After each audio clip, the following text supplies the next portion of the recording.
Assalamualaikum warahmatullahi wabarakatuh. Innal hamdalillah nahmaduhu wa nasta'inuhu wa nastaghfiruh wa na'udzu billahi min shururi anfusina wa min sayyiati a'malina. May yahdihillahu fala mudilla lahu wa may yudlil fala hadiya lahu. Asyhadu an la ilaha illallah wahdahu la syarika lah wa asyhadu anna Muhammadan 'abduhu wa rasuluh. Qala ta'ala fi kitabihil karim, ya ayyuhalladzina amanu taqullaha haqqa tuqatih wa la tamutunna illa wa antum muslimun. Ikhwatal iman, a'azzakumullah. Kita bersyukur kepada Allah Subhanahu wa taala atas segala nikmat dan karunia yang Allah Subhanahu wa taala titipkan kepada kita. Kita ini jamaah sekalian sangat kurang bersyukur dan mengingat Allah Subhanahu wa taala. Kadang kebanyakannya kita lebih banyak berterima kasih kepada makhluk, kepada manusia. Misal ada orang yang kasih kita uang 1 juta misalnya, maka kita akan selalu mengingat orang tersebut. Atau bisa jadi kita dikasih 1 unit rumah, maka kita akan ingat terus orang itu. Atau mungkin kita dihajikan, diumrohkan sama dia, diingat terus. Tapi coba dengan Allah Subhanahu wa taala. Allah Subhanahu wa taala memberikan kita nikmat kehidupan, nikmat kesempatan, nikmat waktu, ya, keturunan, harta. Subhanallah. Tapi kadang kita lupa dengan Allah Subhanahu wa taala. Maka di antara sifat seorang mukmin, ya, dengan saudaranya adalah saling mengingatkan untuk banyak bersyukur kepada Allah Subhanahu wa taala dan selalu mengucapkan alhamdulillahi rabbil alamin. Segala puji bagi Allah Subhanahu wa taala. Kemudian salawat dan taslim kita haturkan kepada junjungan Nabi kita Nabi Muhammad sallallahu alaihi wasallam. Semoga salam hormat kita tercurahkan kepada beliau, para sahabatnya, keluarganya dan seluruh umatnya hingga hari kiamat nantinya. Ikhwatal iman, a'azzakumullah. Kembali kita duduk bersama di pengajian kali ini dalam rangka menuntut ilmu agama, belajar ilmu agama yang merupakan kewajiban bagi kita sebagai seorang muslim. Nabi sallallahu alaihi wasallam bersabda, "Thalabul ilmi fardhatun ala kulli muslimin." Menuntut ilmu agama adalah kewajiban bagi setiap muslim. Nabi sallallahu alaihi wasallam ketika berada di Masjid Nabawi setelah sholat maghrib, tiba-tiba beliau keluar menuju ke rumahnya setelah sholat maghrib.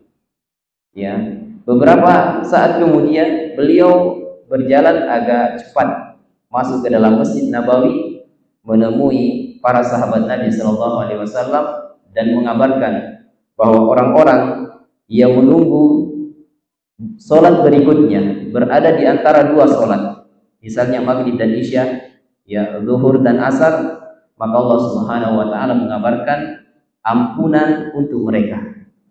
Bayangkan jamaah sekalian, keutamaan besar. Dulu di pengajian misalnya antara maghrib dan isya kita menunggu sholat berikutnya, maka Allah Subhanahu wa taala menjanjikan ampunan orang-orang yang duduk di antara 2 sholat.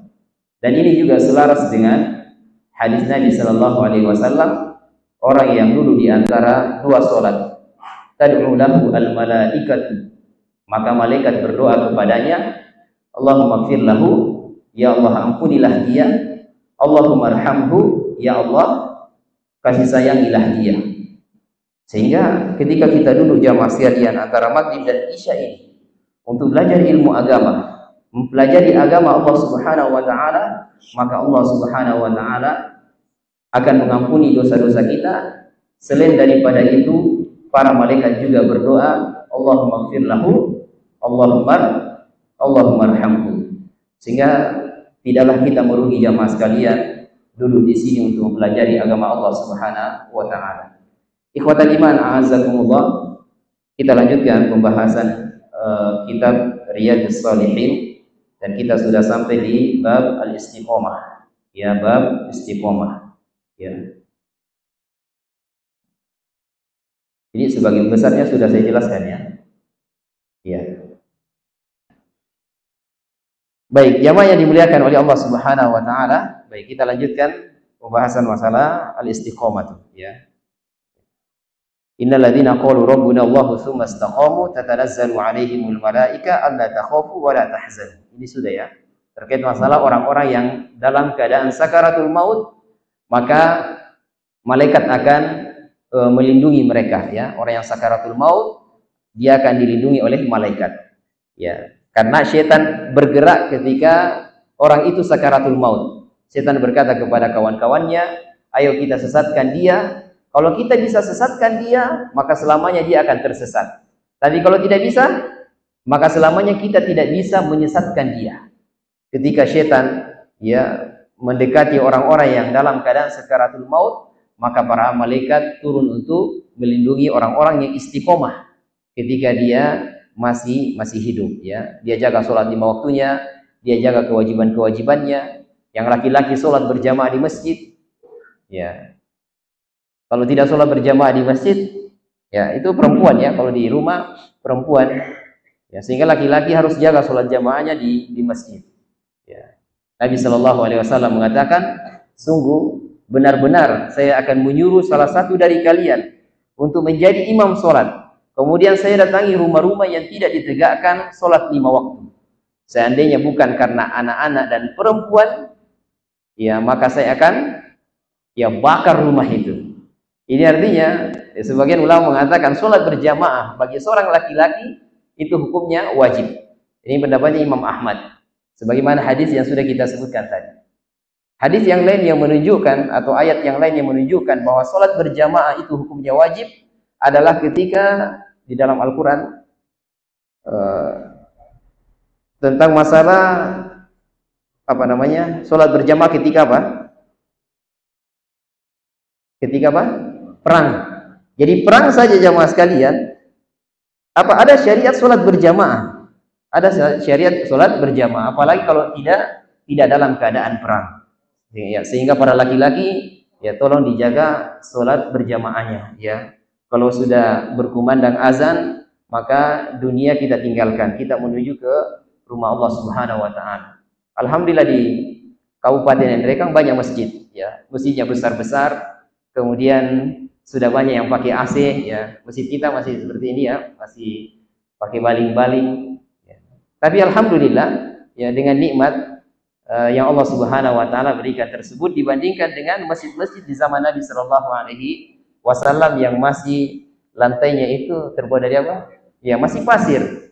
Sehingga antum dengar ya hadis yang dilarang untuk menyapu 3 kali pasir yang ada di tempat sujud ya. Karena memang masih pasir. Nabi SAW pernah sholat dalam keadaan hujan, kemudian basah semuanya, kemudian becek tempat sujud Nabi SAW. Ya, ini menunjukkan bahwa masjid di zaman Nabi SAW masih sangat sederhana sekali. Tapi mereka sangat semangat dalam menjalankan sholat berjamaah. Kita Masya Allah ya, sudah ada AC, ada kipas, ada lampu, tapi malasnya minta ampun. Sehingga ini dijaga semangat sholat berjamaahnya.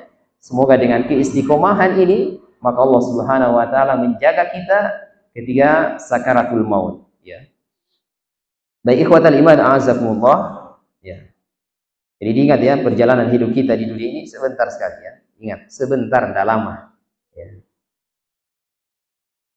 Baik, kemudian ini hadis pernah kita pelajari di kitab Arba'in An-Nawawiyah. Kata Sufyan bin Abdullah radhiyallahu anhu, qultu ya Rasulullah, saya bertanya kepada Nabi sallallahu alaihi wasallam, qulli fil Islam qawlan la as'alu anhu ahadan ghairaka. Katakan kepadaku tentang Islam yang saya tidak tanyakan kecuali hanya kepadamu. Qal, maka Nabi sallallahu alaihi wasallam bersabda, qul amantu billahi tsumma istaqim.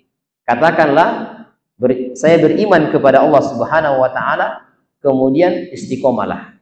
Jadi ada seorang sahabat, dia datang kepada Nabi, kemudian dia mengatakan, tolong beritahu kepadaku tentang agama Islam yang saya tidak tanyakan kecuali kepada Anda saja. Kata Nabi, qul amantu billah. Katakan saya beriman kepada Allah Subhanahu wa taala, kemudian istiqomalah. Di sini jamaah sekalian, perkataan sahabat ini kulli fil Islam, katakan kepadaku tentang agama Islam, menunjukkan hirsus sahabati radhiyallahu ta'ala anhu alal ilmi. Semangatnya para sahabat itu dalam belajar ilmu agama. Ya, dan banyak kita temukan ya pertanyaan-pertanyaan para sahabat semuanya tentang ilmu agama. Ya. Dan pertanyaannya bermanfaat tentang masalah akhirat, tentang bagaimana bisa bersama Nabi Shallallahu Alaihi Wasallam nanti di surga, tentang bagaimana tata cara sholat yang baik dan benar. Ya, ketika ada seorang sholat, tapi sholatnya cepat sekali, ya cepat sekali, jadi tidak tumaknina. Padahal tumaknina itu adalah rukun sholat, tapi dia cepat sekali sholatnya, rukunya cepat, sujudnya cepat, i'tidalnya tidak sempurna dan seterusnya. Kata Nabi, ulangi sholatmu, fa innaka lam tusolli, karena kamu belum sholat. Diulang lagi, yang kedua sama, cepat juga. Kata Nabi, ulangi lagi sholatmu, kamu belum sholat. Ya, sampai ke 3 kali jamaah sekalian. Ya, 3 kali demikian, maka dia mengatakan, ma uhsinu illa dzalika fa'allimni. Tidak ada yang saya ketahui, cuma ini saja, maka ajari saya. Perkataan sahabat tersebut, ajari saya, menunjukkan semangat mereka dalam mau belajar. Ya, mau belajar. Kemudian jamaah sekalian, la as'alu anhu ahadan ghairaka. Ya, saya tidak tanyakan pertanyaan ini ya kecuali kepada engkau. Ini menunjukkan bahwa kata Syaikhul Utsaimin, mungkin saja dia tanya sahabat yang lain kan? Ya, bisa saja dia tanya sahabat Abu Bakar, ya, Umar, Utsman, Ali. Tapi perkataan dia ini menunjukkan ya min ajli ayyahtamma al-mas'ul, ya, agar orang yang ditanya itu memperhatikan pertanyaannya. Jadi sahabat ini mau agar Nabi memperhatikan dia, sehingga dia mengatakan, saya tidak bertanya kecuali kepada engkau saja, saya tidak tanya yang lain. Jadi tujuannya untuk apa? Agar orang yang ditanya ini perhatian kepada orang yang bertanya. Dan ini diantara adab jamaah sekalian, ya. Dan Nabi SAW juga mengajarkan metode pengajaran, yaitu diantaranya misalnya penyebutan nama, ya, misalnya wahai Ahmad, ya gulam, wahai anak kecil, atau malaikat Jibril di hadis yang kedua dalam kitab Arba'in An-Nawawi, malaikat Jibril menaruh tangan Nabi SAW di paha beliau. Ini untuk orang yang diajari itu ya serius, konsentrasi, ya konsentrasi. Kalau dia di belakangi, diajari di belakangi, maka dia perhatian. Tapi di antara metode Nabi luar biasa. Kadang beliau pegang anak kecil kemudian ditanya, ya. Kadang juga disebut namanya. Banyak ya macamnya, ya, banyak macam. Baik, kemudian jamaah sekalian, jadi tujuan dari la as'alu anhu ahadan ghairaka ini menunjukkan bahwa sahabat ini ingin diperhatikan pertanyaannya. Kemudian kata Nabi, qul amantu billahi tsumma istaqim. Katakanlah aku beriman kepada Allah, kemudian istiqomalah. Ya, istiqomah ini jamaah sekalian, ya kata amantu ini, saya beriman kepada Allah, ini amalan hati. Ingat ya, amantu billah, saya beriman kepada Allah, ini amalan hati. Kemudian tsumma istaqim, kemudian istiqomalah, maka ini amalan perbuatan. Ya, istiqomah dalam sholat, dalam puasa, dalam zakat, dalam ibadah yang lainnya, ini amalan perbuatan. Sehingga di sini terkumpul 2 amalan, yaitu amalan hati, yang kedua amalan perbuatan. Ketika berbicara masalah hati, maka dia harus dibarengi dengan ikhlas. Ya, dia ikhlas. Ketika berbicara masalah perbuatan, maka harus dibarengi dengan apa? Syarat diterimanya amal? Ya, ittiba. Ingat ya, yang pertama ikhlas, yang kedua ittiba, yaitu mengikuti Nabi SAW. Jadi ketika orang itu istiqomah, maka dia upayakan apa yang dia lakukan itu betul-betul datang dari Nabi Shallallahu Alaihi Wasallam. Sehingga kata Syaikhul Utsaimin, 2 ini ya terkandung di dalamnya syarat diterimanya amal, yaitu dia ikhlas, kemudian yang kedua dia istiqomah, ya dia ittiba, mengikuti Nabi Shallallahu Alaihi Wasallam. Baik, ikhwatal iman a'azakumullah. Kemudian kita lanjutkan, ya. Sekarang kiat-kiat untuk istiqomah, ya. Cara agar kita istiqomah. Yang pertama, mencari teman bergaul yang baik, ya. Jadi temannya harus baik, ya. Jadi harus cari teman yang baik, jangan sekali, karena teman itu sangat berpengaruh sekali. Sampai di dalam Al-Quran disebutkan, yauma ya'udzu zalimu ala yadayhi yaqulu ya laitani ittakhadtu ma'ar rasuli sabila. Orang-orang zalim di hari kiamat nantinya mereka menggigit jarinya. Ya, mereka mengatakan, duhai dulu saya mengambil jalannya para rasul. Ya wailata laitani lam attakhid fulanan khalila laqad adallani an dzikri ba'da ijja'ani. Duhai seandainya dulu saya tidak menjadikan si fulan itu sebagai teman setiaku. Sesungguhnya dia telah menyesatkan aku dari Al-Quran setelah Al-Quran itu datang kepadaku. Coba bayangkan, ya. Ini penyesalan orang yang berteman dengan teman yang buruk di dunia. Di hari kiamat dia menjadi musuh. Ya, dia menjadi musuh. Sehingga sebelum kita menyesal jamaah sekalian, di dunia ini cari teman-teman yang betul-betul mengingatkan kita dengan negeri akhirat. Kalau kita bersama dengan dia, azan berkumandang, dia ingatkan, ayo kita sholat. Jangan sampai azan berkumandang, waduh sama-sama minum kopi, main jatuh, sampai habis waktu. Nah, ini teman yang buruk yang seperti ini. Ya, dan ini diingatkan, ya, ini saling mengingatkan agar kita semuanya berkumpul di dalam surga, semuanya masuk sama-sama di dalam surga. Nabi SAW juga menyebutkan dalam hadis beliau mengatakan, masalul jalisis salih wa jalisis su kahamilil mis wa nafihil kir. Perumpamaan berteman dengan teman yang baik dan teman yang buruk seperti berteman dengan penjual minyak wangi dan pandai besi. Jadi Nabi mengumpamakan kalau berteman dengan teman yang baik seperti berteman dengan penjual minyak wangi. Kalau berteman dengan teman yang buruk seperti berteman dengan pandai besi, ya. Tapi bukan berarti pandai besi tidak boleh, ya. Ini cuma perumpamaan saja dari Nabi untuk memudahkan pemahaman. Kata beliau, penjual minyak wangi, imma antab ta'amin, bisa jadi kamu beli minyak wanginya, kan begitu. Atau bisa jadi kita mau sholat pakai minyak wangi dulu, dia kasih kita minyak wanginya. Atau ketiga, bisa jadi kita tidak membeli darinya, tidak dikasih minyak wanginya, tapi kita mendapatkan aroma yang wangi, ya, yang sedap darinya. Tapi kalau berteman dengan teman yang buruk, ya, Nabi tadi memperumpamakan dengan apa? Pandai besi. Imma an tuhrik thiyabak, bisa jadi dia membakar baju, ya. Atau paling minimal antajid minhu raihatan karihatan, kamu mendapatkan dari dia aroma yang tidak sedap, yang buruk, yang busuk, ya. Sehingga ini jamaah sekali, ini hanya perumpamaan dari Nabi untuk memudahkan pemahaman bahwa teman yang baik itu menjadikan seseorang istiqomah di jalan Allah Subhanahu wa taala. Kemudian yang kedua jamaah sekalian, rajin hadir di majelis ilmu. Ini hal yang bisa menjadikan orang istiqomah. Karena di sini kita saling mengingatkan, ya, saling mengingatkan tentang masalah kewajiban kita, masalah larangan-larangan, masalah surga dan neraka, sehingga kita semangat. Ya, Hanzalah itu didatangi oleh Abu Bakar. Kemudian Abu Bakar bertanya, bagaimana kabarmu? Kata Hanzalah, nafaqo Hanzalah. Hanzalah ini, maksudnya diri dia, Hanzalah ini sudah munafik. Kata Abu Bakar, subhanallah, ya, apa maksudnya Hanzalah sudah munafik? Kata Hanzalah, saya ini kalau berada di majelisnya Nabi SAW, itu teringat surga dan neraka. Seakan-akan surga dan neraka itu di hadapan saya, sehingga selalu ingat dengan akhirat. Tapi kalau sudah berkumpul dengan istri, dengan anak, dengan keluarga, lupa semuanya. Ya, lupa semuanya. Apa kata Abu Bakar? Saya juga begitu. Ya, jadi kalau di depannya Nabi, subhanallah, surga neraka itu terasa dekat.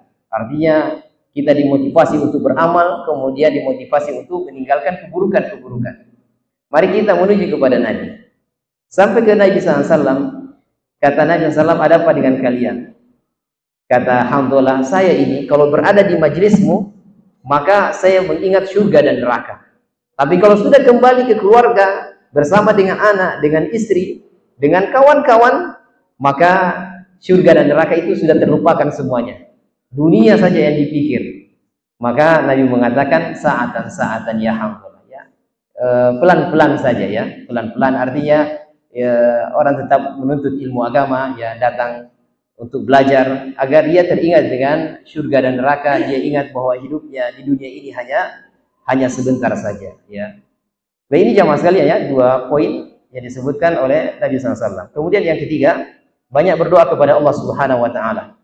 Di antara doa yang harus banyak kita ucapkan adalah ya muqallibal qulub, tsabbit qulubana ala dinik ya. Ya muqallibal qulub, wahai zat yang membolak-balikan hati, tetapkan hati ini di atas agama dan ketaatan kepadamu. Ini banyak dibaca jamaah sekalian. Kalau misalnya tidak bisa bahasa Arabnya, pakai bahasa Indonesia tidak apa-apa, boleh. Tapi jangan dibaca di dalam sholat. Di luar sholat boleh, misalnya sepertiga malam antara azan dan iqamah, ketika turun hujan, angkat tangan banyak berdoa. Ya Allah, ya, minta tetapkan hati ini di atas agama dan ketaatan kepadamu. Sama juga dengan doa Rabbana la tuzigh qulubana ba'da idh hadaitana ya. Rabbana la tuzigh qulubana ba'da idh hadaitana. Ini doa-doa semua yang perlu dibaca jamaah sekalian ya. Dalam surat Al-Fatihah apa itu? Jadi selain itu ya ihdinas siratal mustaqim ya. Ini paling mudah ini sudah. Jadi kalau jalan baca ini ihdinas siratal mustaqim. Ya, ini dibaca untuk akhirat ya, bukan ketika tersesat di jalan. Kemudian ihdinas siratal mustaqim. Ya, tunjukkan jalan yang lurus, bukan itu yang dimaksud ya. Ya. Baik, ini doa yang paling mudah ya, dan doa ini selalu dibaca, tunjuki kami jalan yang lurus agar kita selalu di atas jalan yang lurus. Ketika kita akan keluar dari jalan yang lurus, Allah masukkan kembali ke rel jalan yang lurus. Kemudian yang keempat jamaah sekalian, melaksanakan amalan-amalan sunnah. Ya, di antaranya membaca Al-Qur'an. Ya, di antaranya membaca Al-Qur'an. Allah mengatakan, "Inna hadzal Qur'ana yahdi lillati hiya aqwam." Sesungguhnya Al-Qur'an ini memberikan petunjuk ke jalan yang lurus. Sehingga jamaah sekalian, setiap harinya wajibkan diri kita untuk membaca Al-Qur'an. Ya, wajibkan. Ya, jangan sampai satu hari lalai dari membaca Al-Quran. Tapi kalau media sosial, WhatsApp, Facebook, 1 jam 2 jam kuat. Disuruh baca Al-Quran, baru 3 ayat mengantuk. Ya. Sehingga sekali lagi ya sekalian, paksakan diri kita untuk bisa setiap harinya membaca Al-Quran. Dan saya yakin setiap dari kita punya waktu untuk membaca Al-Quran. Jadi kita misalnya menjual, ya, pelanggan belum datang. Ketika dia belum datang, gunakan waktu untuk membaca Al-Quran. Al-Quran tidak harus bawa mushafnya. Ya. Sekarang ada yang yang begini, orang bisa membaca ya. Sekarang orang lebih muda, mau orang tua, mau kakek-kakek, nenek-nenek, bisa semuanya membaca lewat aplikasi, lewat handphone misalnya atau yang lainnya. Ya, baca Al-Quran jamaah sekalian ya. Dan Nabi mengatakan, siapa yang membaca 1 huruf dari Al-Quran, maka baginya 1 pahala. 1 pahala dilipat gandakan menjadi 10 pahala. Saya tidak mengatakan alif lam mim itu 1 huruf. Tapi alif 1 huruf, lam 1 huruf, dan mim 1 huruf. Berarti 3 kali 10, 30 pahala. Orang kalau baca Al-Fatihah berapa huruf di situ? Coba hitung. 100 berapa? Ya, kali 10 berapa itu ya? Banyak sekali jamaah sekalian ya. Banyak pahalanya. Dan orang yang membaca Al-Quran ini orang yang paling tidak merugi. Karena dia paham atau dia tidak paham, dia mengerti atau dia tidak mengerti, maka tetap diganjar pahala oleh Allah Subhanahu wa taala. Nabi sallallahu alaihi wasallam bersabda, "Iqra'ul Qur'ana", bacalah Al-Qur'an, "fa innahu ya'ti yaumal qiyamati syafi'an li ashabihi", karena dia akan datang pada hari kiamat memberikan syafaat bagi orang yang membacanya. Baik, saya kira demikian jamaah sekalian yang dimuliakan oleh Allah ya, ingat ibadahnya kepada Allah ya. Ingat kita hidup di dunia ini sebentar sekali. Ya, coba sering diingat-ingat ya, kalau ada orang meninggal dijadikan pelajaran. Jangan merasa kita akan hidup selamanya sehingga dunia terus yang dipikir. Ya, sering-sering mengingat akhirat, sering-sering mengingat kematian. Karena Nabi mengatakan mengingat kematian adalah pemusut kelezatan, ya. Banyak-banyak mengingat kematian, kita akan kembali kepada Allah. Kalau kita sudah meninggal dunia, kita akan mempertanggungjawabkan seluruh perbuatan yang telah kita lakukan di dunia ini. Dan ingat, kita sendirian mempertanggungjawabkannya. Meskipun di dunia dahulu kita punya anggota-anggota, ya, kemudian pegawai-pegawai, kita sendirian bertanggung jawab di hadapan Allah Subhanahu wa taala. Semoga Allah Subhanahu wa taala memberikan keistiqomahan untuk semuanya, memberikan taufik dan hidayahnya. Semoga Allah mengampuni dosa-dosa kita, memasukkan kita semuanya ke dalam surganya. Dan kita juga berdoa kepada saudara-saudara kita yang ada di Palestina. Semoga Allah Subhanahu wa taala menolong, memberikan kesabaran dan memberikan ganjaran surga untuk mereka. Amin ya rabbal alamin. Subhanakallahumma bihamdika asyhadu an la ilaha illa anta astaghfiruka wa atubu ilaik. Assalamualaikum warahmatullahi wabarakatuh.